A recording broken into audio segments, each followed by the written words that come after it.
Hello, welcome back. I'm Glenn. This is the last lesson of week 10. During this lesson, we're going to talk about some useful sentence patterns to present similarities or differences. We are also going to talk about some useful transition expressions to achieve coherence in comparison and contrast essays. Finally, we are going to briefly summarize what we've learned in week 10. Here, we can see a sentence pattern used to present similarities when X, one of the two things in a comparison, serves as the subject of the sentence. Pay special attention to the second column with many adverbial words and phrases. All of them are used to emphasize the degree of commonality, how similar the two things are. They can be classified into three groups. They are listed in a descending order according to the degree of commonality. In the first group, exactly, precisely, and just describe a perfect commonality. Virtually and practically indicate a near-perfect commonality. The rest of the words and expressions tell us that they are quite similar, but not completely similar.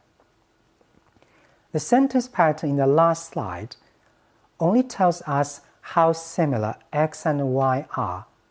It does not show what the similarity is specifically. The sentence pattern here can do the job through the column in the middle. The adjectives in this column can tell us in what aspect X and Y are different. Furthermore, this pattern gives additional information by adding words before the first as to show the multiple, such as twice, 5 times, and 10 times. But keep in mind that the sentence pattern now is not about similarities, but differences. The sentence patterns in the last two slides all have X as the subject of the sentence. The sentence patterns here have both X and Y as a subject. If we simply want to mean there are similarities between X and Y, we can use the first two sentence patterns. If we want to specify what the similarities are, we can choose the last two sentence patterns. In many cases, we use expressions like in terms of or in aspects to introduce specific similarities. So far, we've seen some sentence patterns for similarities. Now, let's move on to sentence patterns for differences. This sentence pattern shows two pieces of information about X and Y. First, X and Y are different. Second, it also tells how different they are, as the adverbs lists in the middle column show. The words in this column fall into two categories. The first three, totally, completely, and entirely, are all about a 100% difference. But the last word, quite, means that X and Y are not completely different. As for in what ways X and Y are different, such a pattern cannot provide that information, but the pattern in the following slide can. The sentence pattern here shows one specific difference between X and Y, by using an adjective in the third column. Besides, it can tell us how big the difference through the words and expressions in the second column. These words and expressions can be put into three groups. The first 5, considerably, a great deal, much, a lot, and rather, indicate a big difference. The second group, somewhat, a little, and slight, show a small difference. The last 3, scarcely, hardly, and only just, tell that there's almost no difference. Here, the sentence pattern can show more than one difference. To introduce specific differences, we can use words and expressions like in or in terms of. The idea of contrast is shown through the verbs in the second column. All of them have the basic idea of being better than. Unlike the sentence patterns for differences we've seen, the sentence pattern here has both X and Y as the subject of the sentence. It shows that there exists a difference and how big it is. To introduce specific differences, as we've seen before, we can also add expressions like in terms of. Now, let's work on an exercise to get some hands-on experiences of the sentence patterns. Study the table below, which shows the income of top 10 clubs in European football, and then read the comparisons. Each sentence contains one error. Find and correct it. Look at sentence A. Real Madrid was the richest football club. It sounds perfect grammatically. Then what's wrong with it?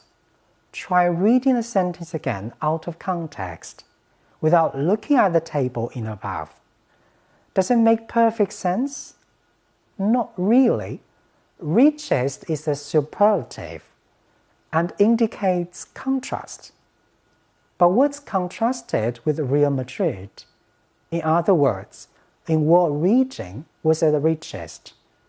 We cannot tell it from the sentence alone. Without it, the sentence doesn't make much sense. Therefore, we need to add some information. Like in Europe, now we know it was the richest football club in Europe, not in Spain, not in the world. As for the rest of the exercise, you can finish them in the quiz section after watching the video. Now, let's get to know some transitional words and expressions for similarities and differences. The blue list is about similarities. The green list is about differences. Most of them are not new, are they? Look at the blue list first. We'll focus on some of them. Similarity and likewise are interchangeable. Both of them are usually used before we introduce the second subject in comparison. In like manner, in the same way, and in similar fashion are also interchangeable. They are also often used to introduce the second subject in comparison. They can be used before the second subject or after it, usually at the end of the sentence. Among the words and expressions to indicate differences, pay attention to words like however, nevertheless, and instead. They are adverbs and can be used to link two sentences. If they are used to link two clauses in a sentence, we should add a semicolon instead of a comma before them. So far, we've talked so much about comparison and contrast essays. Before calling it a day, we can wrap up what we've learned. First, a comparison and contrast essay is a piece of writing which explains mostly similarities and differences between two subjects. But some essays also deal with both similarities and differences. Second, there are two organization patterns for comparison and contrast essays. One is the point-by-point pattern.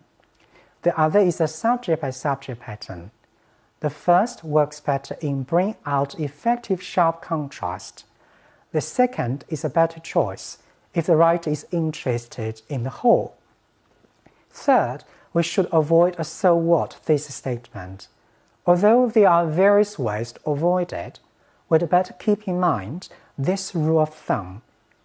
Tell readers the point of comparison or contrast and use comparison or contrast as a means to support the point.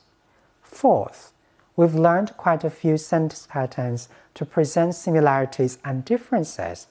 What pattern to use depends on how similar different two subjects are and how many similarities or differences there are. Furthermore, we've learned useful transitional words and expressions to achieve coherence in the essay. Hope all these points will be helpful in your writing. That's all for this lesson. Thank you.